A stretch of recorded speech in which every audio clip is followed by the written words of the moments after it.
This video tutorial shows the management of the GHC editor. In the editor, the results generated with the GHC engine are shown.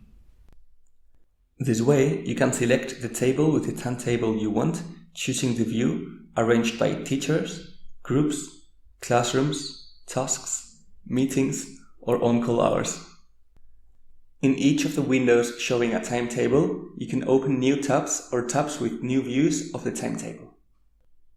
These tabs maintain different formats or other different perspectives. New visualizations are opened in a new tab over the same window. You can use the tabs to switch between the two views. You can switch between them with the previous tab or next tab command, or delete the current tab. Use the command New View in another window to have different windows of the same timetable simultaneously. If you are viewing, for example, the timetable of a group and select a class unit, you can open the timetable of the teacher who teaches it. Do this by using the context menu, which can be opened by clicking the right mouse button and the command Open a new window. You can see that if you extract a class unit from a window showing a group of students, and you have the teacher window simultaneously open, the class unit will also disappear there. This also opens a window of unplaced sessions. If we add the previously extracted class unit to this window, it also appears on the teachers. It is easy to add or extract class units to the timetable from here using drag and drop operations.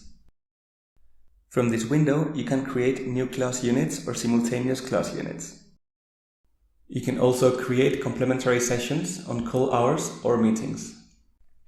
For example, to create new class units, select a subject, a group, a teacher, a weekly distribution, and a classroom. The class units created here can then be easily added to the timetable. From the window of unplaced sessions, it is also allowed to modify the configuration of the sessions or to delete them permanently. When modifying the timetable, the editor will notify you whenever you are performing an impossible operation, such as a teacher being in two different places at the same time or occupying a classroom that is already occupied. In effect, the GHC editor allows changes guaranteeing the validity of the result. However, it is allowed to make changes that skip any of the limitations imposed in the configuration as long as they are not physically impossible. This will usually generate warnings, such as occupying an initially forbidden position.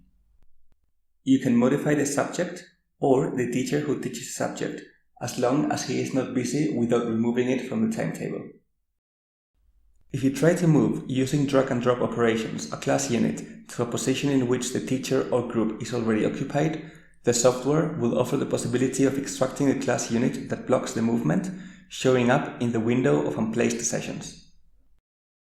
To add, for example, a second teacher into a classroom, it is necessary to extract all the class units of the subject from the timetable. Then, add the other teacher from the window of unplaced sessions, and finally incorporate the class units, now containing both teachers, into the result. If you need to add a teacher only in one of the weekly class units of a subject, it will be necessary to extract the class unit and delete it to create it again, so that it is independent. This way, you can configure two teachers for this particular class unit to be added later to the timetable. It is very simple to exchange the assigned classroom used for class units that are being taught at the same time. With the command Change the Classroom, a window in which you can select the source and the target classroom is opened. In the source classroom, the class unit you want to move will be located and it will be selected by double-clicking. Then, with a single click, or by moving the cursor of the list, another classroom will be chosen.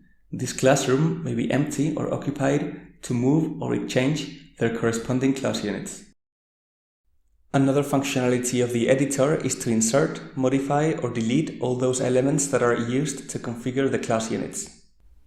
That is, the subjects, groups, teachers, or classrooms of the original configuration lists. For example, we could add a new subject. In any case, take into account that the manual modification of the timetables on the editor can sometimes be very difficult. For instance, moving a chain of elected subjects or a meeting can be almost impossible. In this context, it may be interesting to open results from the planner. That is, the timetables generated by the engine, files with .xrho extension, can also be opened from the planner.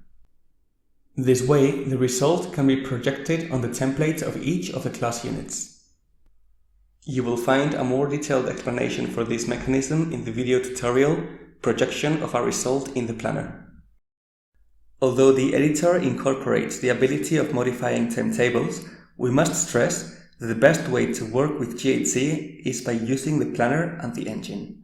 That is, to use the extensive possibilities of configuration of a planner and the power of the engine to find the best timetables that are possible, that fulfill all the conditions, and that constitute an optimal commitment according to the assigned preferences and criteria. Thank you for your attention.